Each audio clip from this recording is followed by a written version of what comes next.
Okay, but you can see me, right? Oh, yes, we can see you. Okay, so hello everyone. My name is Andres Alarcón. I'm a Richmond academic consultant from Bogota. And well, it is my pleasure today to be leading this webinar on digital tools to develop reading and writing. Okay, we're going to have a moderator, as Jimena already told you. Her name is Jimena Lizalde, and she will be like somehow answering some questions. If you come up with some questions during the whole webinar, you can communicate with us by means of using the chat. Okay. So as Jimena already told you, you have to keep your microphones off. All right. So this webinar can't somehow like work smoothly. All right. So as Jimena already told you to, at the end of the session, we're going to have like room for you to ask as many questions as you can. And however, this is something really important, and I want you to bear this information in mind. At the end of the session, I will provide you with different links, okay, that will take you to webinars, tutorials about the digital tools that I'm about to show you, okay? So just in case that you find one of these websites, applications really interesting, well, you will have the chance to explore them, okay? Or give them like a closer look afterwards, all right? So at the end of the session, I repeat, I'm going to provide you with all the links, okay? That will take you to different webinars and tutorials and will somehow explain in depth all the features about the digital tools that we will be working with, okay? All right, so the first thing that I want you to do is to go to the chat here in Zoom, because I'm going to post a link. That link is going to say Nearpod. Okay, so I'm going to post the link. I already posted, but I'm going to do it again, Nearpod. And I want you to click on that link. So that link will take you to one of the digital tools we will be learning today, okay? Nearpod, it is there. So you have the link there. Jimena, could you please help me? Because all teachers are like writing, they're like saying hi. So probably the link is going to be lost I'm because of going to the copy number it of, and yeah, don't worry. I'll copy it and paste it yeah. a million times. Don't worry. All right, okay. So that's the first activity that I want you to do. I want you to enter, I want you to click on the link that I just posted in the chat here in Zoom, and that link will take you to Nearpod. In Nearpod, we're going to work, okay? During this webinar, we will be working with that application. All right. Moreover, I'm going to share my screen, okay? Just in case that you have a problem or something, I will be showing you what I'm doing all the time here, okay? So let me know if you can see my screen now.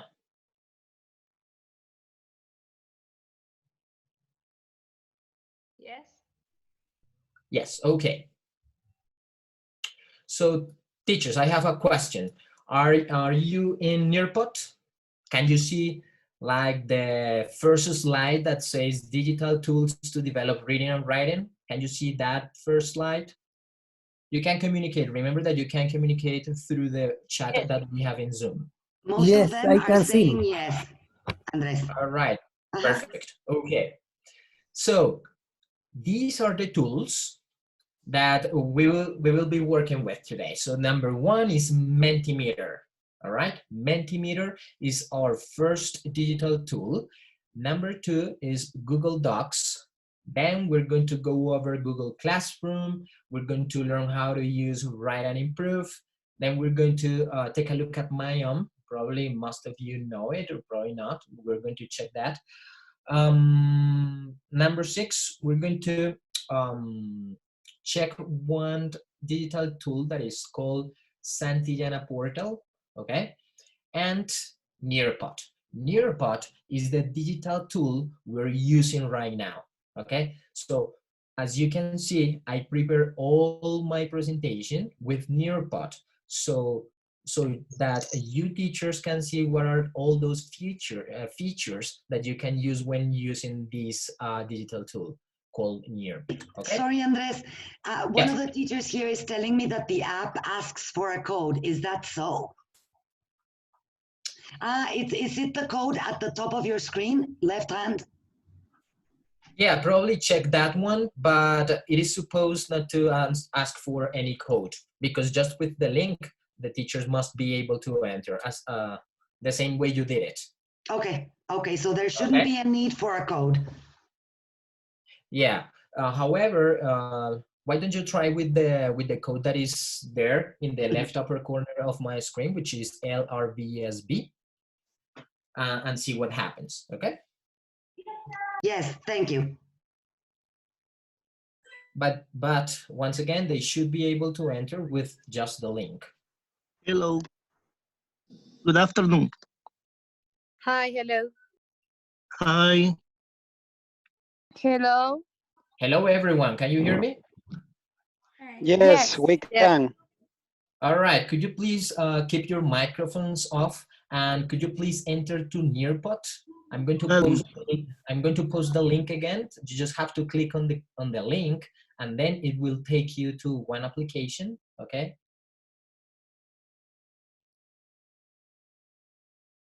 So I'm going to post it again. I just did. Don't worry. I just did. All right. That's cool. Okay. So let's move on. So as I was telling you, we're going to go over 7 different, more than 4 students and engaging features within your goal. Oh, man. Okay. All right.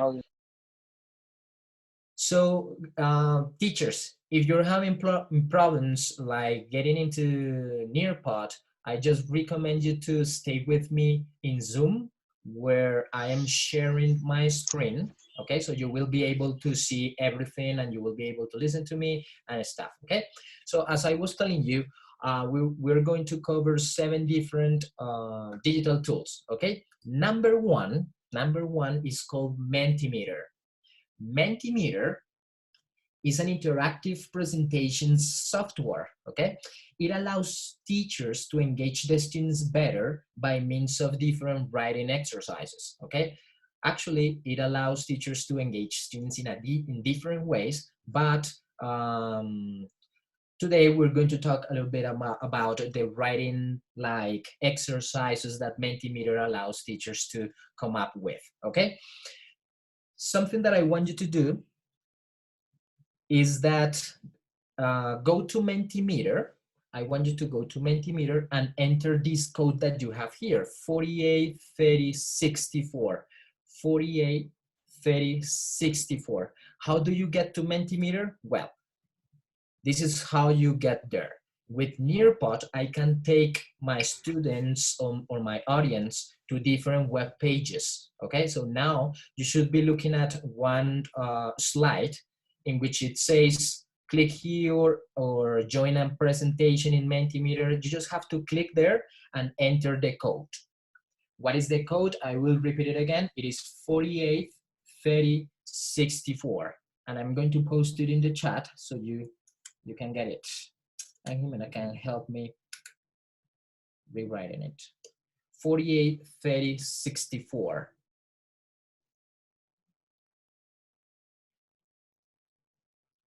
So 483064, for the people that couldn't enter to Nearpod, don't worry about it. I just want you to stay here with me, okay, in Zoom.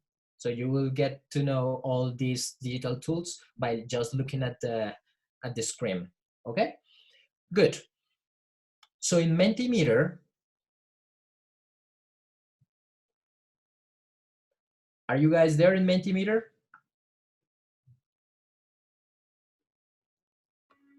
Yes. Yes, okay, good. The code is 483064. 483064. I don't have the link to meet that. I'm sorry, the code doesn't work. 483064. It should be working. No, it's wrong. It's not working. Yeah, it's not working, the code. Okay, let me refresh my page here. It doesn't allow us to get in.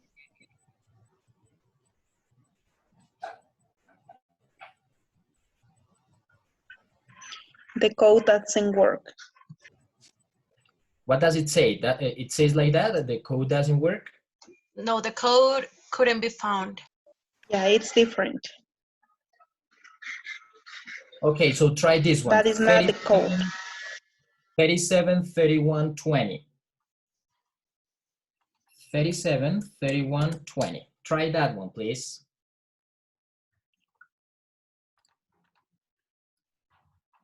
That one work out. It works well. That one worked, right? 37, 31, 12. 20. It's working. Okay, it is working. Thanks, God. Okay, 37, 31, 20. I posted again. So now, okay, I can see that you guys are already answering. So in Mentimeter, one of the things that you can do is this one. You can post a question like the one that I posted, which is, what digital tools have you used in your EFL, ESL classroom? Okay, so I can see that you have used Google Classrooms. I can see that you've used speakers in Focus, Zoom, Kahoot, Edmodo, Google Meet. Okay, there are a lot. Okay, there are a lot of applications that you have used in your classrooms, which is really cool. Somebody wrote Jessica and Carolina. That's good. YouTube. Okay, it is great to know your names too. And however, you have to read the question and try to answer what I'm asking you. Okay, so it is really important to follow instructions. Google Classrooms, Zoom, okay, audio visual aids, Moodle. All right, okay, very good. So as you can see, sorry, I can't enter the link that you just gave us. Was it Mentimeter 37 31 20? The code is 37 31 20. Yes, that's the code that Mentimeter is going to ask you to join. All right. If you cannot do it, you can stay with me here in Zoom and I will explain, and you can see how the teacher actually sees the screen and how the teacher sees what the students are posting. Okay. For example, the people that could do it, that could connect, they are writing all those things that you are looking at there. And with this tool, you can actually identify high achievers that already know some words about the topic you are about to teach. Okay, so you can start your class by asking your students to brainstorm ideas, to brainstorm words, verbs, connectors, or any other type of vocabulary that you want to ask your students to write down. You can actually do it. And with that, you can introduce the topic. Okay, you can identify those like low achievers or students that haven't had any experience or that don't know anything about that topic, that don't even know one word, or probably you can identify those students that are still having problems with spelling. Okay, you know, spelling is really important when writing, so you can start like giving students feedback right away. Okay, I'm going to change. I'm going to move. I'm going to show you the next slide here in Mentimeter, and I have another question. This is another feature that Mentimeter allows you to do as teachers, and the question that I have for you is this one: which digital tool do you know the most? Okay, so with this one, I can see right away that you are answering, and I can know how much you teachers or the audience or the students know about any specific topic. Okay, so in this case, I can know how much you know about these tools, so I can take a longer time explaining the the one or the digital tool that you don't know that much. For example, I Andres? can see here, yes, Jimena? Just for your information, teachers who haven't been able to access the app are writing on the chat. So just for you to have an idea, teachers are mentioning Moodle and Google Classrooms. Okay, that's great. And if you look at if you go back to Zoom, you will be able to see what I'm looking at. And here it says that most of the teachers have already used Google Chrome and Google Docs. Okay, some of them have used Mentimeter, the one that we're using right now, and just 1% have used Nearpod. Only 2% of the teachers here have used Write and Improve, okay? And the 10% my own, but most of the teachers that are here connected, they answered that they have used Google Docs and Google Classrooms, okay? So as I told you before, this allows teachers to know how much the students know about any specific topic. In this case, I know by heart that you have already used these two tools, okay? Something else that you can do here with Mentimeter, okay? Remember, if you were not able to access to Mentimeter, I just invite you to go back to Zoom because I'm sharing the screen so you can see all the things that I'm doing, okay? All the things that I can see. Here in Mentimeter, you can't upload any picture, okay? So I just upload this one, the connectors in English, which is really important when writing, okay? So it is really relevant, okay, to teach students how to use connectors, okay, to add, to connect ideas, to contrast ideas, to show cause and effect ideas, okay? So here you have like lots of connectors and they are categorized, all right? And if you want to link like this image that I'm showing you in the next slide, you can actually show the students how those connectors are used in a real context, okay? It is really important for them to see all those words or vocabulary that you're teaching them in a real context, okay? Otherwise, they will get the idea that the English class is only for them to memorize like a list of vocabulary, a list of grammar structures, okay? And pass an exam, okay? As you know, they are really, really good students and they have a really good memory. They can memorize whatever they want, but then they take the test, they pass the course, and there's not learning at all there, okay? Just because they're memorizing. So one of the strategies is that instead of just giving them a list of words, isolated words, you have to show them how people actually use those words in a piece of writing or something like that, in a written report. Here you have some top tips for writing, okay? And here you can see how the writer used some of the connectors that I just showed you in the previous slide, but also how to express an opinion with expressions like I think that, in my opinion, all right? As you can see here in Mentimeter, the teachers that really liked that like picture or image that I just uploaded here, they're able to click on the heart, so you can actually like it, all right? So that's part of the interaction that you can have with your students. But moreover, if you want your students to come up with something, to write something here in Mentimeter, you can actually do it. So in the next slide, I create this one, ask me anything. So I can see that I can ask my students, or I can encourage my students to write a question. And when they write a question, for example, you can actually check if they are able to actually use the grammar structures that they learned correctly, if they have spelling mistakes, and right away you can give them like instant feedback, okay? So if you want, why don't you write a question here, okay? I invite you to write a question here and let's see how it works, okay? Go ahead, write anything just for you to check, to explore, and to see that it actually works, okay?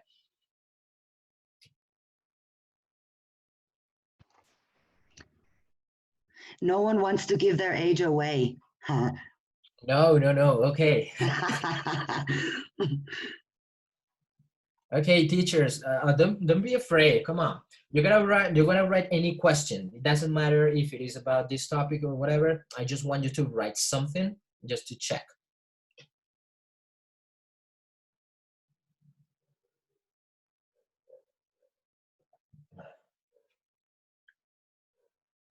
How old are you? All right, yeah, we got a question. That's good. Number 2. So here as a teacher, I can use this button to see all your questions. We have 39 questions now, okay?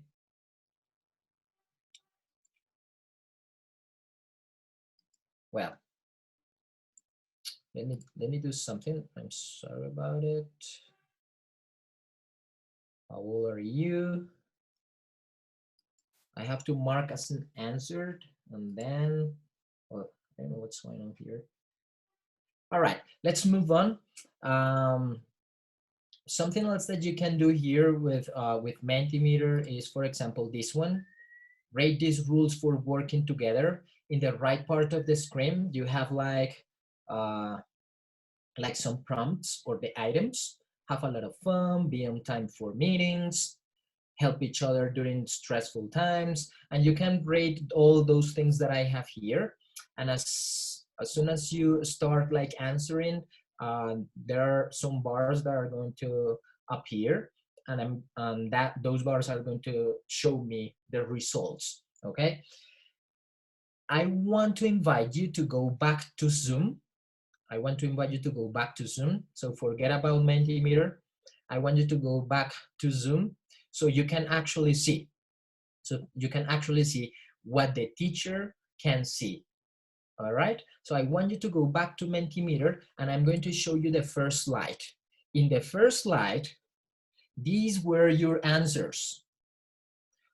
Okay, so lots of teachers wrote that they know how to use Google Classroom, but there were answers like Powtoon, Google Tools, book platforms, videos, laptop, paddle. All right, these are the things that you answered, and as I told you, it is a really great tool just for you to introduce the topic. The second slide looked like this one. Okay, so I know that you are like somehow masters using Google Docs and Google Classrooms. Okay, actually our next digital tool is Google Docs. So we're not going to spend a lot of time there because you already know how to use it. But however, there are some teachers that don't know, and I have to show it. Okay, the third slide, as I showed you before, well, the images that you can add. Okay, this is another picture. Here you have the questions. Okay, can we upload videos on Mentimeter? You cannot do it. All right, you cannot do it. But let me tell you what you can actually do here. So in the left upper corner, here in Mentimeter, what I'm showing you, you click on this button, add a slide, and on the right part of the screen, you will be able to see all the possibilities that you can do. So you have a multiple choice question, you have a word cloud, you have open-ended questions, all right? So if you want to ask your students to write down something, you can ask them by using Mentimeter, and you can read what they're writing, and you can provide them with rich feedback instantly, okay? You can create a quiz. Okay, it's the one that you're looking at. You can create this type of exercise, type answer.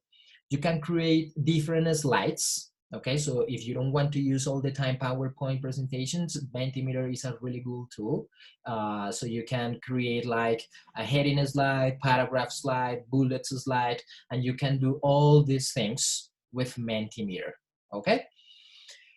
For the people that just arrived, I just want to repeat this information. At the end of the session, I will provide you with the links just in case that you want to explore a little bit more about any of the digital tools that I'm about to, that we are showing, that I'm showing you. So you will be able to get all the answers by means of using those links, okay? And moreover, at the end of the session, we will have room for all the questions and to interact, okay? Now, the next digital tool that I want to show you is Google Docs, but I want you to go back to Nearpod, okay? Nearpod. I want you to go back to Nearpod. Remember the link that I just posted at the beginning? I want you to go back to that website, which is Nearpod, okay? As you can see here, I have my second digital tool, and that one is Google Docs, okay? As you must know, this is a powerful online word processing, okay?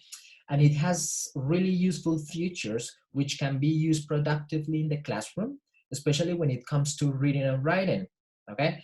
All you have to do is go to Gmail account. So I'm going to go to my Gmail account and I'm going to show you how it works. So for that, I want you to go to Zoom. Okay, so look at my screen because I'm sharing my screen so you will be able to see what I'm doing right now. I'm going to go to my Gmail account, okay? In the right upper corner, here in this symbol where it says Google Apps, you click there and then you scroll all the way down until you find Docs. Here in Docs, you will be able to create a new doc, okay? It works like Word, okay? But the good thing is that you can share that document with everyone, all right? So you can create a new doc or you can use any doc that you have used before. In this case, I'm going to use this one that I have here, Reading Strategies. So I'm going to open the Reading Strategies doc. And here I have some information about how to write a paragraph, which is really important. And here I have my objective, okay? So I can't edit this anytime, anywhere, okay? I can write anything that I want here in this document. I can create an objective and I can create all the activities that I want, okay? So in other words, you can structure or you can plan your classes by using docs. For example, here I have my objective, which is understand the steps to write a paragraph. And in the final task, I mean the final activity, I'm going to ask my students to come up with a paragraph about social networking websites. I can add images here, paragraph writing, topic sentence. You know that even a paragraph has some steps that need to be followed, like start with a topic sentence, then you need to give some supporting ideas, then you have to add some details, and you have to finish your paragraph with a concluding sentence. I can paste and post like information here from a website, okay, like this one, or from an article that you already have, that you've been using throughout a lot of time. So if you want to use that, you can paste it here. And then you can come up with the activities. If you don't want to post all the article that you found in a web page, well, you can paste some links here that will take the students to that particular video, to that particular web page, all right? And here I have the activities. This is just like one example for you. I ask my students to write a paragraph about the pros and cons of social networking, and this is what they wrote. For example, Carolina Casanova, she wrote that social media spread information. So you can read what the students are writing and you can provide them with feedback right away. For example, information fast than any other media. So you can see that here, Carolina made a mistake, a grammar mistake, okay? So I can write, I just have to highlight it and I can write the answer or what she should have written before, okay? Or something that you teachers should know is that it is better not to give them, it is better to tell the students to look for the grammar structures, okay, to learn, to understand, to do some research about, in this case, comparatives, and then discover what will be the right sentence there, instead of giving them all the time the answers, okay? So for example, you can tell that person to check comparatives rules, okay? Instead of telling them what the word is, which is faster, because this is a comparative sentence. Okay, so instead of giving them all the time the answers, which is teacher assessment, I would suggest you to use like this strategy, okay, and ask them to come up with, to discover the rules. So as you can see, you can check your students' written reports.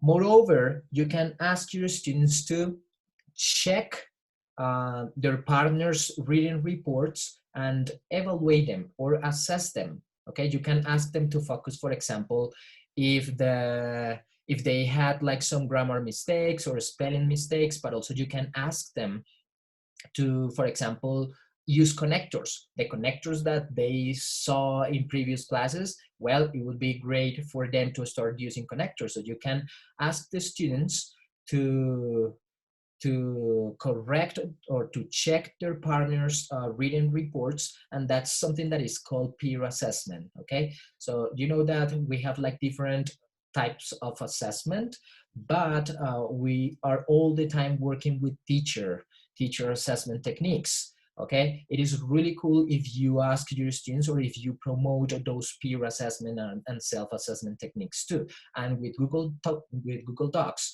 you will be able to do that, okay? All right. Moreover, you can ask your students to comment on their partner's written reports, okay? What is your opinion about it? You know, if they agree, if they disagree, or something like that. All right, good. As you can see here in this like short paragraphs, for example, Mateo Riaño, he used a connector, but if you read it, you can see that he didn't include any concluding sentence. So here you can add a comment. So don't forget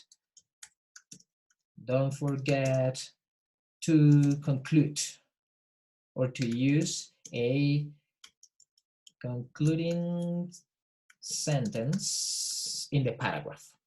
Okay, so you can't comment and you can give them feedback all the time. As I told you before, you can create all your classes. All right, so this one would be like session number 2.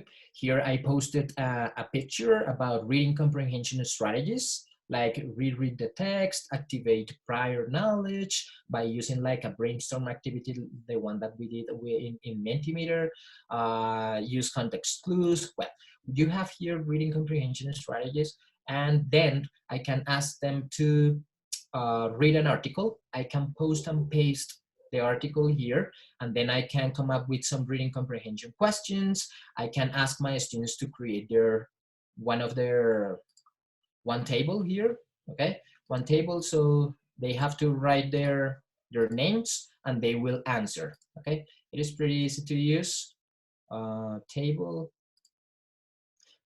Okay, so I can write here Jimena Elizalde, and I'm going to ask Jimena to read the article and answer those questions. And then I can provide my student with feedback. Okay, don't forget to always like use the links or the reference where you took the information. Okay, in this case, for example, I use this page, which is skills for this one. This one, I'm going to open it so you just can take a look at it. It is really cool. It is a British Council web page, and if you go to skills, you will be able to see that you're going to have lots of reading and writing skills. If I click on reading, then you will have lots of activities that are really appealing for the students. okay? They're categorized in different levels. I just click on that, and I'm going to have like different topics here. If I open one, I'm going to have the whole article, and then I'm going to have some activities, okay? So you can use this web page if you're interested in, and that's it. Andres, Now, I'm going to yes, interrupt you here for a second just to remind the teachers that you will be sending them the links at the end of the presentation. We won't be sending anything to their emails. You will be sharing all the links with them at the end of this presentation. So please don't send us your email address. Andres will share with you the information at the end of the session. We will not send it to your emails. Andres will share it with you later. Please. Sorry, Andres. Yeah, it's okay. I'll share with you all the information as I told you. I mean, we don't have like a lot of time to go into, you know, to explore every single digital tool a lot, okay, in depth. But what I want to show you is all the things that you can do with these digital tools, and then you will have to take the time to go to these tutorials and webinars that I'm going to share at the end of the session, as Jimena just told you, and you will be able to play with those digital tools, okay? Or to explore a little bit more. I'm also going to stop you for a while because there are two teachers raising their hands, Sofia and Manuel. Please write your questions in the chat room, and I will share them with Andres at the end of the session so he can provide you with answers. Teacher Sofia and Teacher Manuel, who are raising hands, write your questions in the chat room. Dolores, Wilson, don't send us your email addresses. We're not sending you anything to your emails. Andres is sharing everything with you at the end of the session. Sorry, Andres. It's okay. All right. Okay. So now, teachers, I want you to go back to Nearpod, and let me tell you something.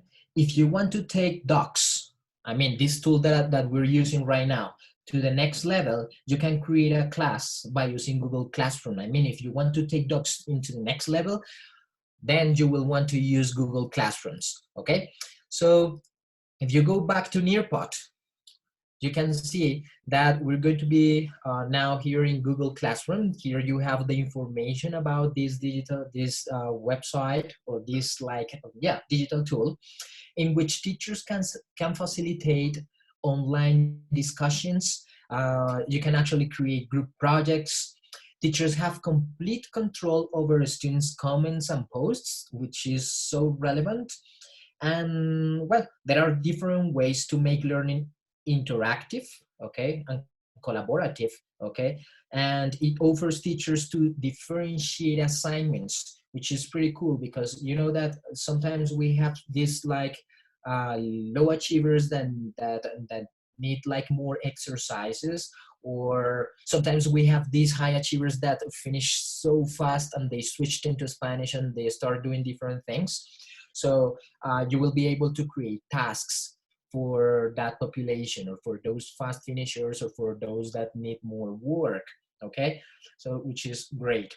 You can include videos, you can include web pages, and all the, I mean, if you want to use Google Classrooms, you want to, once again, as we did with Google Docs, you have to go to your Gmail account, okay? So I'm gonna do it again, go back to Zoom, because I'm going to show you how it works. All you need to do is to go to your Gmail account, and then you have to go to the right upper corner, here where it says Google Apps. You scroll all the way down till you find Classroom. So this is the symbol, okay? You can use it. With just one click, it opens, and then it will allow you to create a class, okay? So here in this tab where it says create or join a class, in the right upper corner of the screen, you will be able to create a class or to join a class. If you create a class, you will have to, well, read and accept this policy that is here. You click on continue, and then you will have to fill out this format, okay? I already did it, and I create this one. So if you want to take a look at this, this was what I entered. I just wrote down the digital learning tools. I didn't write anything for the section space. I wrote technology, room 1. So probably you might want to write something like 3rd grade, 5th grade, 11th grade, subject, language arts, or English, or whatever you want, okay? Then you can open your class, and here you will be able to do different things. For example, you go to classwork, okay, here in classwork, and in classwork, you will find this tab or this button that says create, and in create, you will be able to create assignments, quizzes, you will be able to post up questions, you will be able to add material, and you will be able to create any topic, okay? Andres? So I want to, yes? Sorry to interrupt. Teacher Fernanda was asking us if there's a limit of the number of students that can be in a class. That can be in a class. Do you know? I think there's not a limit, okay? Not here. In Mentimeter, there's a limit, and in Nearpod, there's a limit because they use like these free versions and premium versions, okay? But not Google Classrooms, okay? So with Google Docs and Google Classrooms, you can't add as many students as you want because it is completely free, as far as I understand. Thank you. Also, I might be able to answer this one before you move on. Teacher Guadalupe is asking us if Classrooms requires less internet than Zoom. Truth is that it's a matter of what you are streaming. If you're streaming audio, video, and a presentation like we're doing now in Zoom, you will require a higher bandwidth to stream everything together. But what you're doing in Google Classrooms, what Andres is going to show you is how to upload content, which doesn't require streaming multimedia at the same time, right? Right, yeah. So everything that you upload here can be seen by the students at any time, okay? So you can, if you want, you can connect with students, okay? You can show them what they are supposed to do, what you are expecting from them, what are the activities, you can give them instructions, you can give them the steps they have to follow, and they can get access to the class, all right? And they can work at any time. So they can watch the videos, they can read the articles. Let me show you how to create an assignment, and I will be like answering that question, okay? But yeah, as Jimena told you, well, it depends, okay? But, well, the students can get access there and you don't have to be connected all the time. Andres, All right. Andres, sorry, before you create Yes. the class, a teacher Yes. asking us whether multiple teachers can manage the same class, or is it only one teacher per class? When you create a class, can you assign more than one teacher to that class? Well, you can join, let me go back here. To the previous process, maybe. Yeah, where it says, let me see, here, where it says creator join the class. Well, ask your teacher for the class code, then enter it here. It means that there's only going to be one teacher. Yes, and the rest of the people are going to be students. All right? Yeah, because if you want to share the same class with another teacher, you will have to share your Gmail account, which is not possible. All right? So there's going to be one teacher and lots of students joining the class. All right, good. Well, so in classwork here, when I click on create, so as you can see, you can create lots of things here. I'm going to create an assignment. So as soon as I click there, there's going to be this, a title. So I'm going to, for example, write reading strategies. Reading strategies, okay? And here in these buttons, the ones that say add and create, let me show you create first. You can add a Google Doc, you can add a slide, you can add a sheet, you can got a drawing, you can add a formed sheet in which you can actually create quizzes, all right? And here in this button add, you can add a Google Drive document, you can post any link that you want your students to use, you can add any file that you have in your computer, or you can add any YouTube video. For example, if I want to add any file, so I'm going to be able to upload any file that I have stored in my computer, okay? Or I can, for example, use the ones that I used before, like this one that we worked with in the previous digital tool. I just click there and I click on add, and then my students are going to get access to that Google Doc. If you don't want your students to have this one, well, you can create a new one like this one, all right? And you can ask your students to create or to write something, to come up with an essay, to come up with a paragraph, to come up with some list of words, all right? And here in instructions, you can write as many instructions as you need, as you want, all right? Something really cool is that, for example, you can add a video, okay?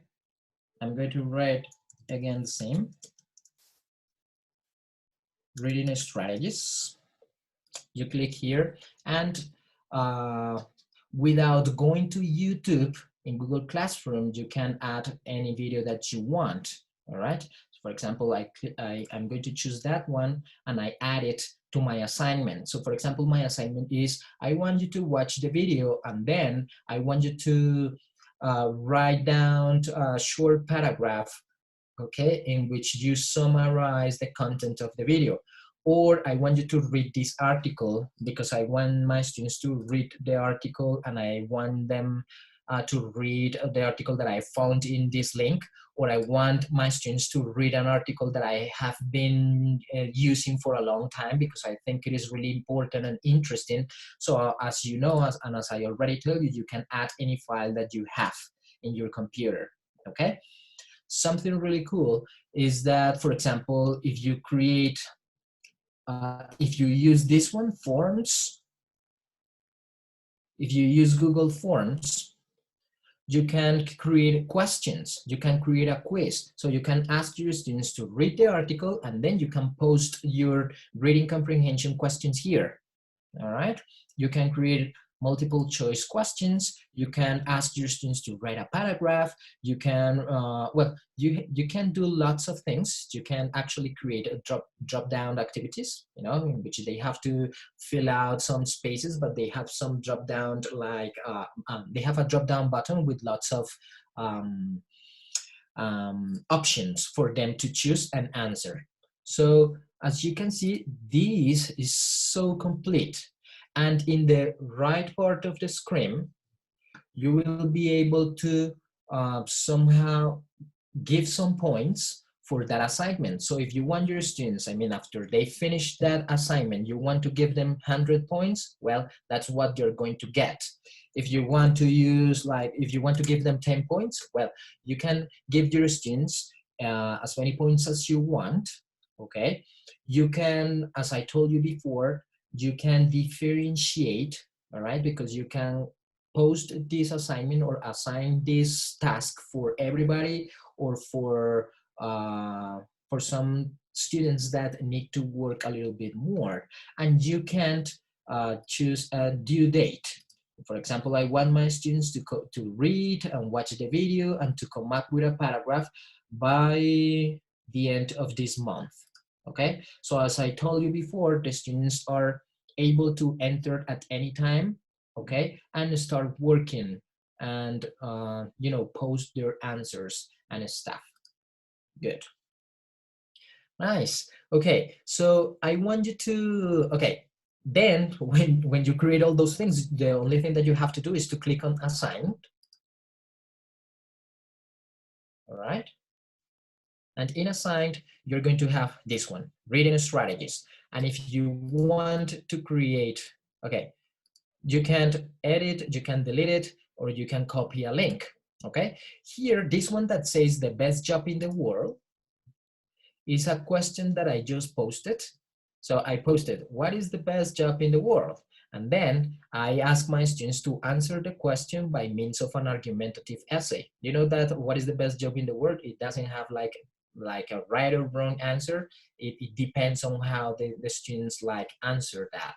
All right, how many details they give, how many supporting ideas they give to that answer. So I add this article, and then I add a YouTube video for them to get some ideas and some insights before actually come up with an argumentative essay. So you can do all these things here, and all the assignments or the quizzes or the questions that you post are going to be stored here in order. All right, good, nice. So now what I want you to do, teachers, is go back to Nearpod, because we're going to have like an interactive activity. And in Nearpod, what I want to show you is that you can't upload PowerPoint presentations like this one. Okay, for example, this information that you're looking at in Nearpod is just a PowerPoint presentation that I just uploaded here. So you don't have to create a PowerPoint, you don't have to create a presentation from scratch. If you already have it, because you had used it before, you can upload it here, all right? And the next slide, in the next slide here, as you can see, and if you are in Nearpod, I'm asking you one question. What's your favorite digital feature so far? So once again, I can see my students, in this case, you teachers, writing down, okay? Writing down, and I can see if you, for example, are making some spelling mistakes or something like that, so I can once again provide my students with instant feedback. Sully Oliveros, for example, wrote Nearpod, and she hasn't seen yet all the features that Nearpod can actually do. But I'm really glad to read that you already like Nearpod, because this is a really great tool that you can use. Gerson wrote Nearpod 2, Maria Laura Guerrero wrote Mentimeter. That's pretty cool. And you can like click on that little heart, okay? So the students like somehow feel motivated. So this is just one way to interact with the audience while you are teaching something, while you are delivering a webinar like this one, while you are like presenting any topic. You can interact with the audience, and you can't let the audience like, or you can know yourself what the audience think about the things that you are teaching them. Okay, Janina wrote Nearpod, Mentimeter, Nearpod, Google Classroom, Docs. Okay, very good. So we're going to move on to the next slide. And here we're going to have Write and Improve, okay, which is a really great tool with lots of writing tasks for every single level and about really appealing topics for the students, okay? The tasks, the writing tasks, the written tasks are already designed, okay? And they're classified, which is so cool. However, if you want to create a different topic, if you want to ask your students to write about any specific topic, you can actually do it. But this is important for you to know that Write and Improve provide teachers and students with written tasks that were already created, okay, for any particular level. With this app, I want to show you another feature Nearpod has, and I'm going to let this tool present Write and Improve for me, okay? So I'm going to use Nearpod in order to show you the information you need to know about Write and Improve. So this is a different thing that you can do. And probably I'm answering one of the questions that one teacher asked me before. Somebody asked if Mentimeter allowed the users to post videos. Well, you cannot do it in Mentimeter, but you can actually do it in Nearpod. For example, I'm going to show you the next slide. And in the next slide, we're going to be able to watch a video about what? About write and improve. I can decide if I want my students to use their own devices to watch the video, or if I want my students to only watch my screen. So in that way, you can control your students. So you can, if you allow them to use all the devices or the devices they are working with, probably they're not going to watch it. But here, if I choose this device only, you will be able to see the video only if I record it, okay? If I played it. So we're going to watch write and improve information. This video takes like 4 minutes, all right? So I want you to take a look at this one, because this is a really great tool and it will help you a lot with your students, and it will help you and it will help a lot of students to get lots of feedback.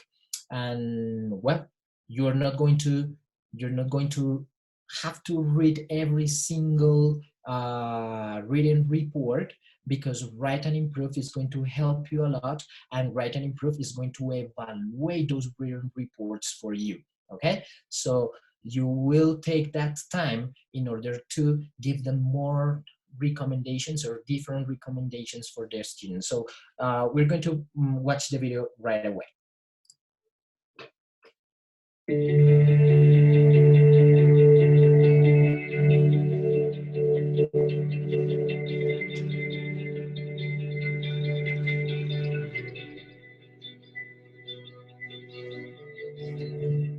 These are clearly impressive figures behind Write and Improve, the exciting new tool available to teachers and students of English around the world.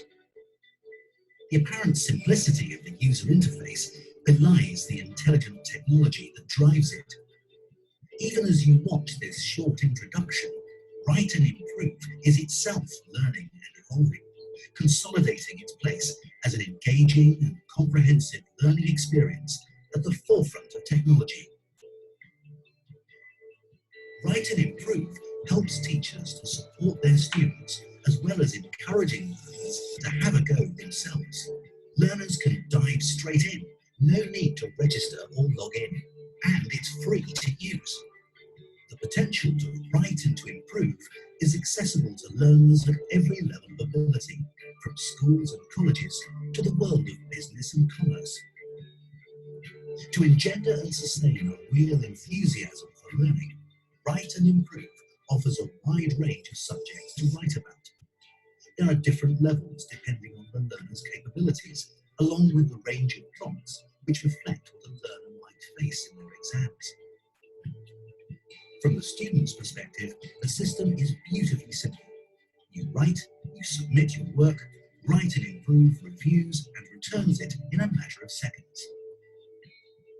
This very simplicity underlines the dynamic power of the tool.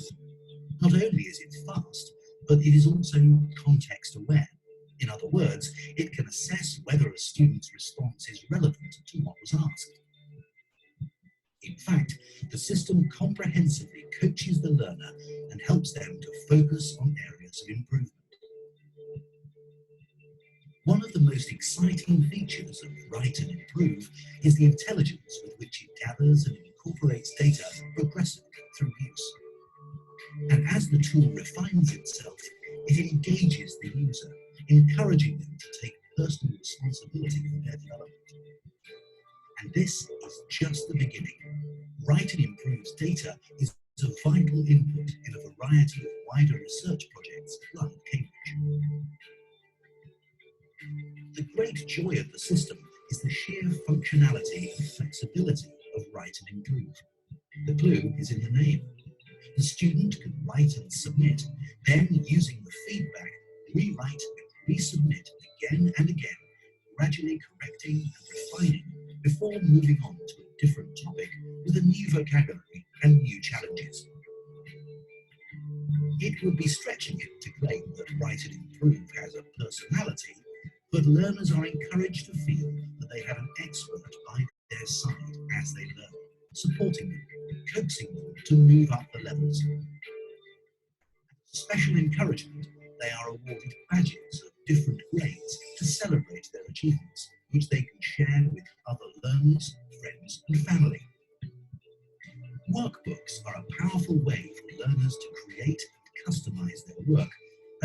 share their experience with fellow learners.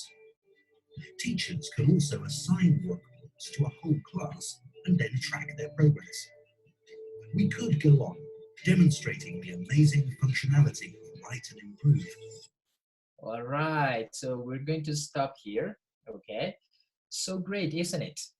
So if you want, for example, you can ask your students to write their own paragraphs or their essays in Google Docs. You can give them feedback, okay? You can assess them. And then they can actually post their final versions here in Write and Improve and see what happens, okay? As you can see, writing is a scaffolding process, okay? So it goes step by step, okay? Students need to get feedback, all right? And well, after like many attempts, they can come up with a final version, all right? And I just wanted to show you this video because I wanted to show you that in Nearpod you can upload videos and you can do these type of things, all right? So let's move on. Now, here, what I want you to do, or what I want you to show you, is that you can ask your students to come up with a short paragraph about the video, the video that they just watched, okay? This is just an example. Write a short paragraph about Write and Improve web page, and let your partners know what you think about this tool, okay? So after like reading something, after like watching a video, you can ask your students to write down about the content of that video, and you will be able, as teacher, you will be able to see their responses, and you will be able to assess them right away, okay? And you can ask their students to check what they just wrote in that question and use Write and Improve to check if their spelling and these grammar structures are okay and stuff, okay? So this is something that I don't want you to write a paragraph about Write and Improve, but this is just for you to know another feature that Nearpod has, so you can actually use it when you plan your classes. All right, good. So let's continue with the next one, and the next one is Mayan. Okay, some people answered. Let me show you. Let me give you the right percentage. 10% of the teachers here answered that they know Mayan, okay? Mayan, is a really great tool, okay? If you have found the previous digital tools interesting, let me tell you that this one has all main features I've mentioned so far. And if you want to get access to Mayan, well, you have to go to the web page, okay? I'm going to enter with my demo account, which is this one, and I'm going to show you some features Mayan has, okay? But if you are interested in knowing more about Mayan, you can contact your local Richmond consultant or coach, and that person will be glad to let you know everything about this powerful tool, okay? Here in Mayan, okay, it is sometimes sold like a library. So when the first thing that comes to your mind when somebody else tells you that it is a library, you just can think of reading, okay? Developing reading like skills. But let me tell you something, with Mayan, students can actually work with listening, they can actually work with pronunciation, they can actually work with writing skills. And if you want your students to practice with speaking, well, with a follow-up activity in the classroom, you can ask your students about the content of the video and stuff, okay? This is really complete. And let me tell you something, I'm going to go to the library. And in the library, I'm going to have these tabs: recommended, browsed, my list, search, and standards. In recommended, this is my teacher account, but in recommended, the students will be able to find the books that the platform suggests the students to read, because Mayan personalizes reading, okay? Which is really great. Let me tell you something. The first experience that the students have when they use Mayan is that they have to answer a diagnostic test. So the platform knows what the real English level of the student is. And after that, the students have to answer a questionnaire about their likes. Okay, so the platform knows what the English level of the student is, but also what is it that the student likes to read. In that way, the platform recommends some books, which is so important. Now, if I go to browse, in browse, I'm going to find more than 7,000 books, which is so great. And we, as you can see, we're going to have like different categories, all right? So not only the English teacher is going to be able to work with this platform, but also the science teacher, the maths teacher, the literacy skills teacher, all right? Social studies teacher. The whole school will be able to work and create a really reading atmosphere, okay, by using Mayam. When you have 7,000 books, okay, the only thing that you have to do is to let your imagination, you know, go beyond and, you know, assign some books, but also encourage students to actually start loving reading, okay? If I open here in science, I'm going to have these categories. And if I open technology, for example, I will have 428 books, as you can see here, okay? I'm going to open anyone. For example, I'm going to open this one about genetic technology.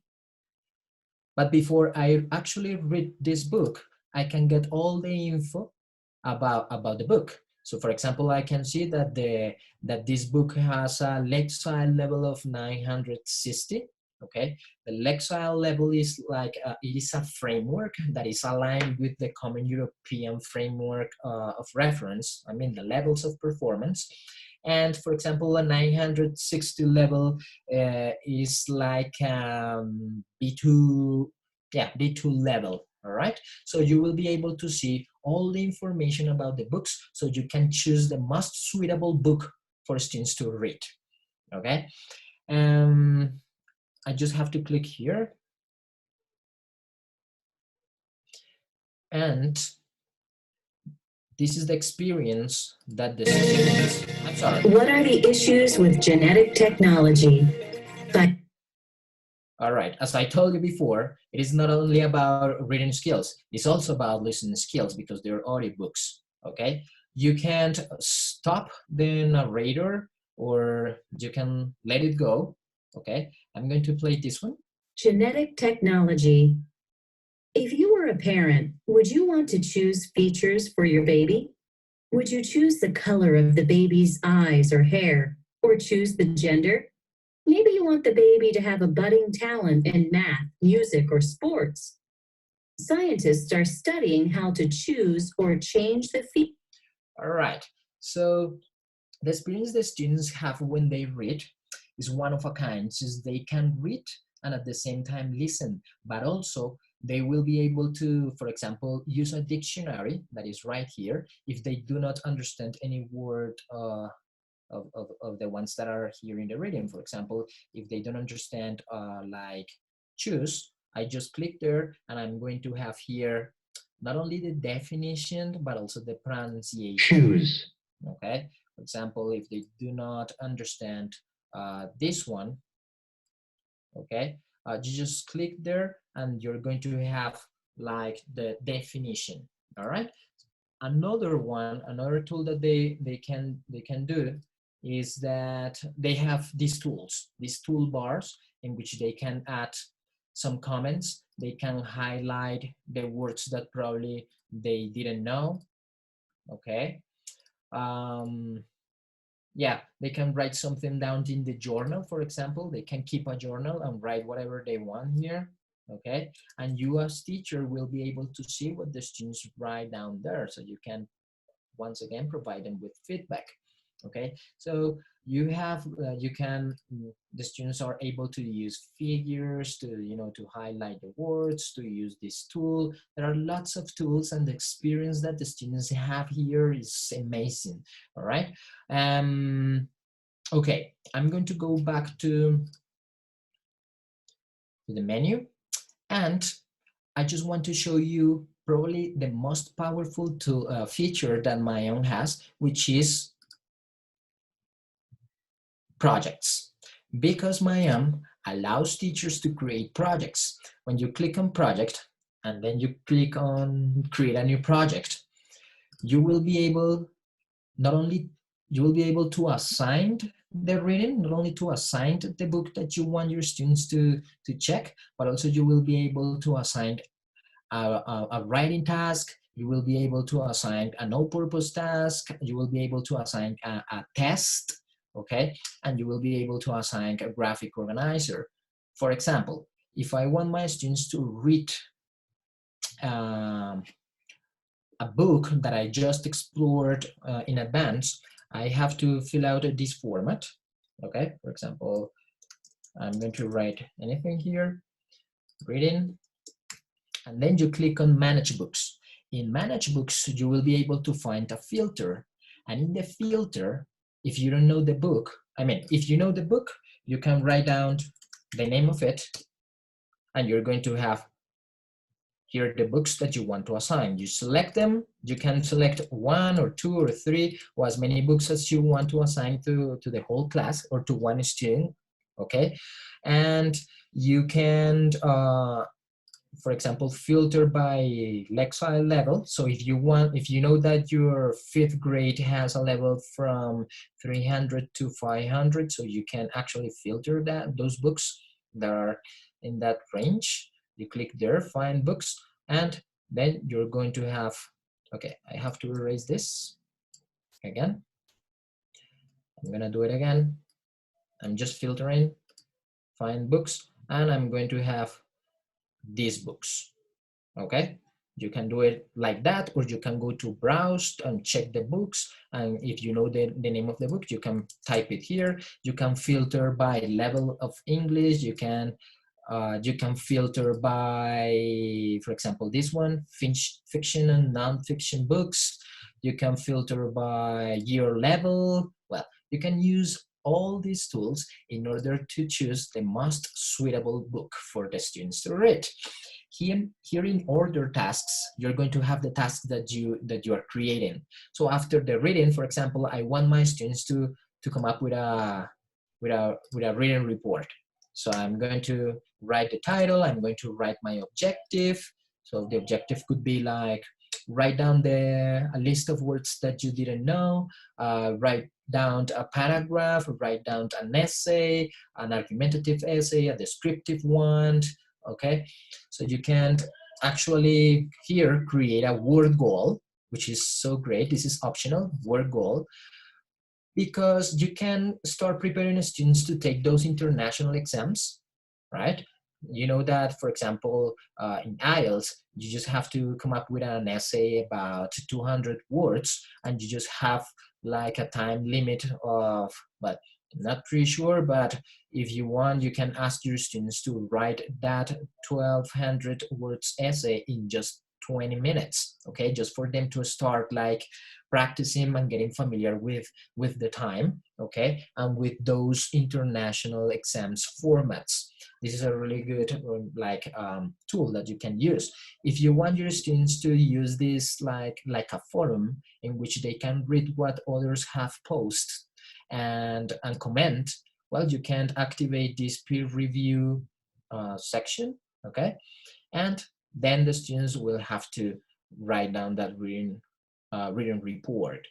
If you want, for example, your students to create a graphic organizer, okay, while they're reading, so you can add any of these that you have here. You can create this one, KWL chart, which is like what I know about the book, about the content of the book, or about the topic, what I want to know about the topic, and at the end, when they finish, what I learned about that.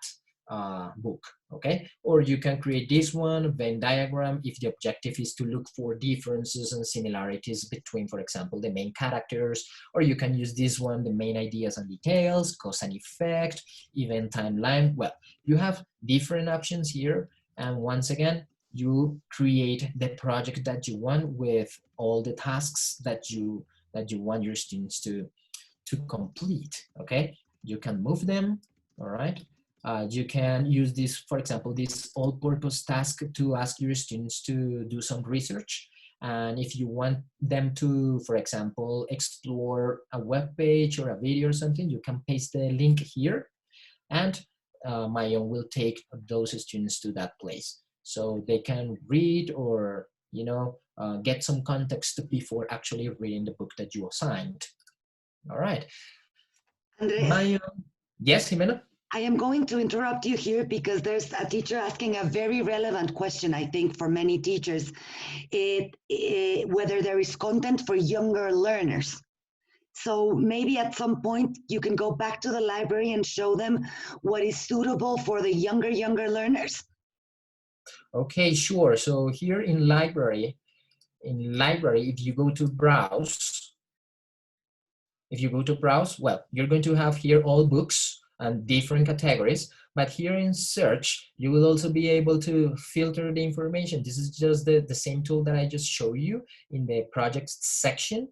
And well, here, for example, as I told you before, you can filter those books that are for, let's say, beginners and your level. For example, you can use this filter, and then you click here, and you're going to have these beautiful books, okay?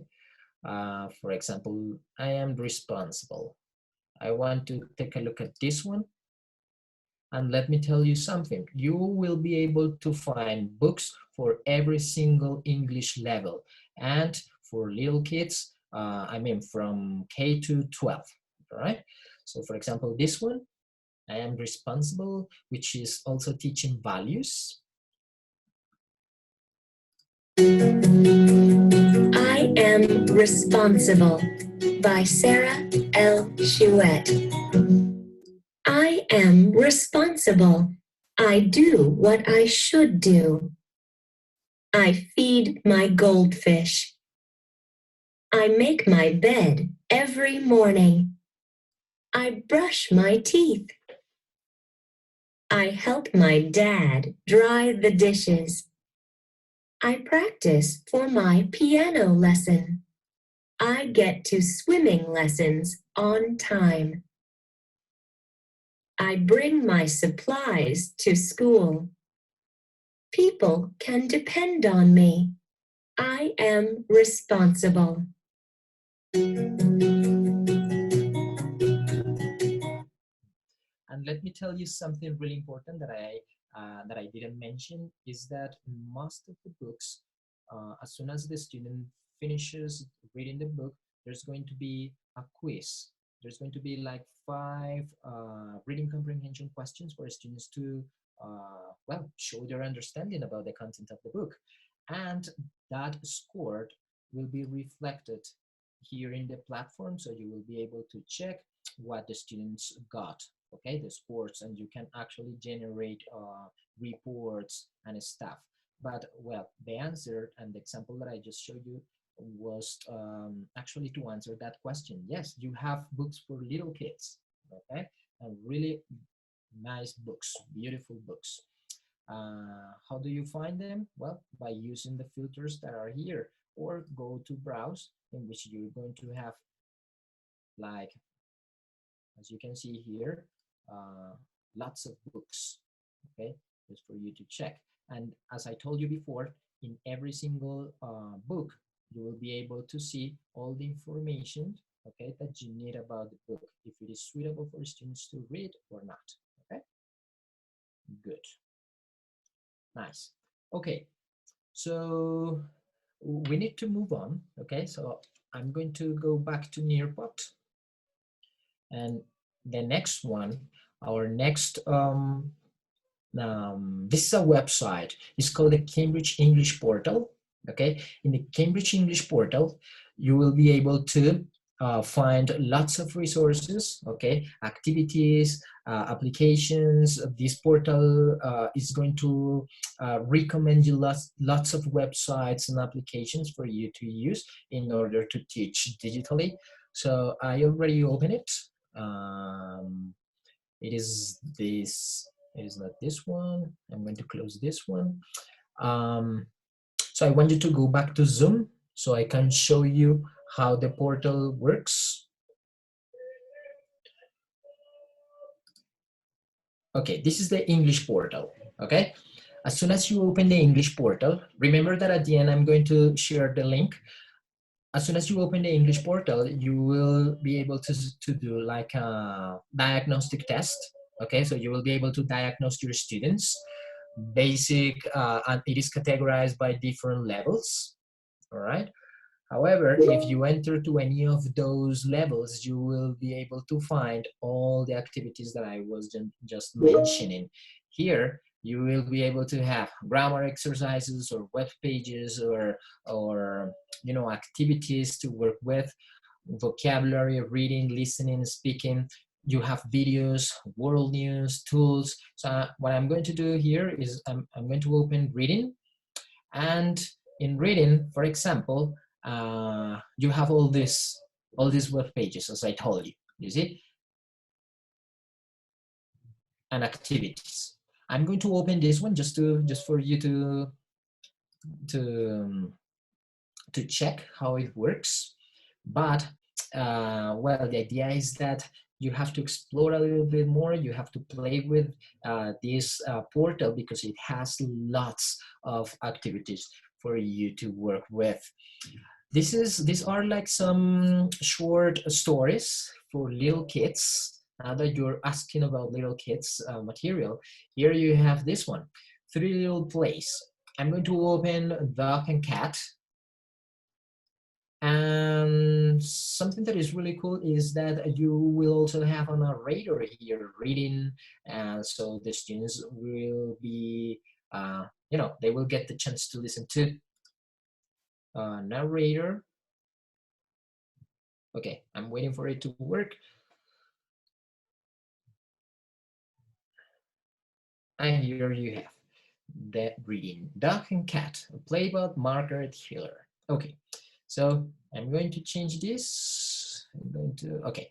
So I click here. Go away, cat, go away. It is not good for you to be here. And the students will be able to listen to. Why not? I have a little cold. I do not want you to get it. Oh, I see. So I will go away. Cat went away. That is good. I will rest. Okay, and so on, all right? So as you can see here, now I feel good, but I am not happy without Cat. And as I show you, you have different activities and you can explore all the material that this like platform has. Okay, this portal, because it is a portal, and as you could see, it is divided into different categories and English levels. All right, good. I want you to go back to Nearpod. I want you to go back to Nearpod, and we're going to have an activity, last activity, okay? Because our digital tool, the digital tool number 7 is this one, is Nearpod, okay? The one that I use throughout all these webinar, so you could see all the features that it has and all the things that it allows teachers to do and students, okay? Teachers and students to do. So here we're going to have our last activity. So I want you to go to Nearpod, please. And what I want you to do now is to choose one character, okay? That's what you have to do. You have to choose one character. For the people that were not able to connect, I want you to go to Zoom because I'm showing you what I can see as a teacher. For example, Zuli Oliveros already chose the penguin. Jose already chose a really nice octopus. Maria chose the penguin. We have Jessica. We have Luciana. We have Freddy Orlando. You see? So you start like choosing the character you want. Okay? And this is a short game that you can create in Nearpod in order to create some questions and encourage the students to pay attention to the articles you ask them to read, pay attention to the video you ask them to watch, okay? And then after that, you can come up with an exercise like this one in which you can check for understanding, okay? After you choose your character, I'm going to ask you 3 different questions, okay? Those 3 different questions are about, well, I'm not going to tell you, are about strategies, okay? Strategies that are really important when it comes to reading and writing. So the only thing that I want you to do is to answer, but the most important thing with this activity is that you guys get to know what you can actually do with Nearpod, okay? So we have like 18 participants. I think that's enough. And if you didn't have the time to choose your character, don't worry. Once again, go back to Zoom and you can see what's going on. So I'm going to click on start.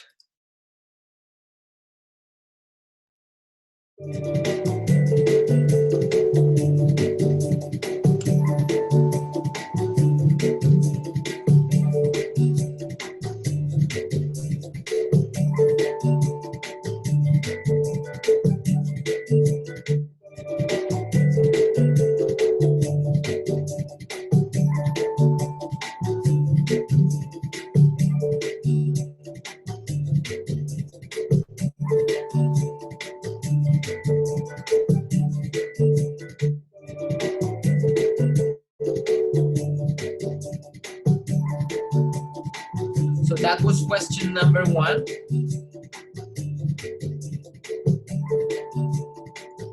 Now question number 2.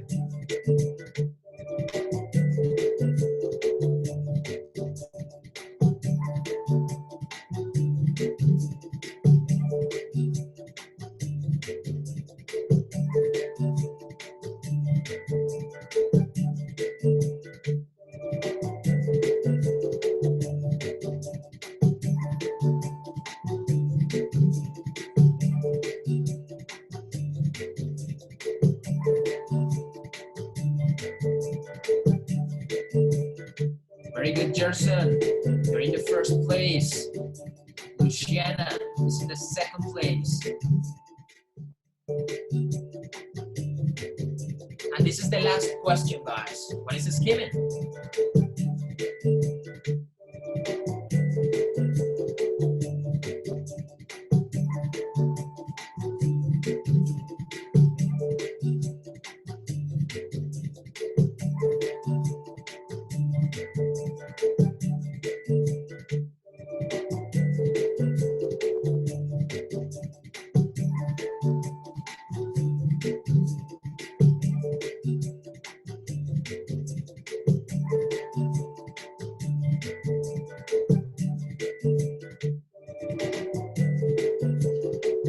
Okay, so congratulations, Luciana. You got the first place.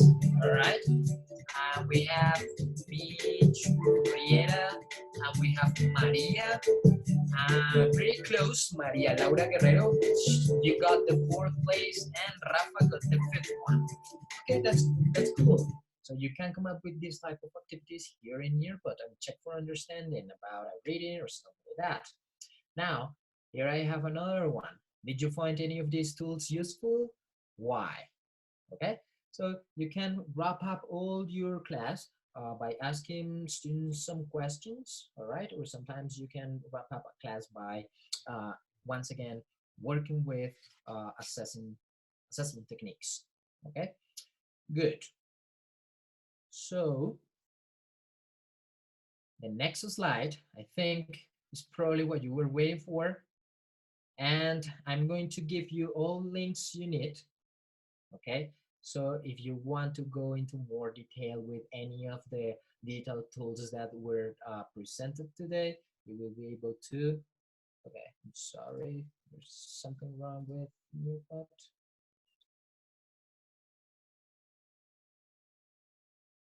Okay, wait a minute.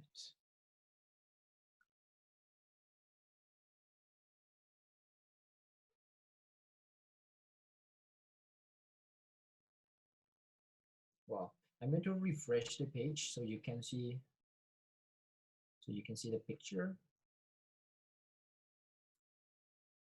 because that's probably what you were waiting for. Yeah, we're getting lots of that. Lots of teachers asking for the links. Please, teachers, once the links are displayed, take a print screen, take a picture. We're not sending this to your emails. Please make sure there you go. Take a picture, take a screenshot. That's that. Nice. Okay. I'm going to go back to Zoom and I'm going, okay. All right.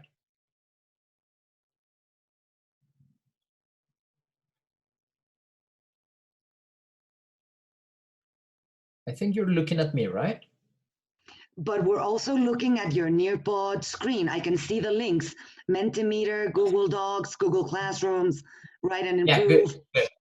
Yeah, we can see them. Nice. All right, and you can look at me, right? And I can also see your face. Yes, I can. All right, that's good. Nice. All right. Teacher, they are asking me to ask you to remind us if the word cloud option was in Nearpod or in Mentimeter. The little word cloud you created at the beginning. Yeah, that one is Mentimeter. Okay. Yeah. Thank you. All right. Good.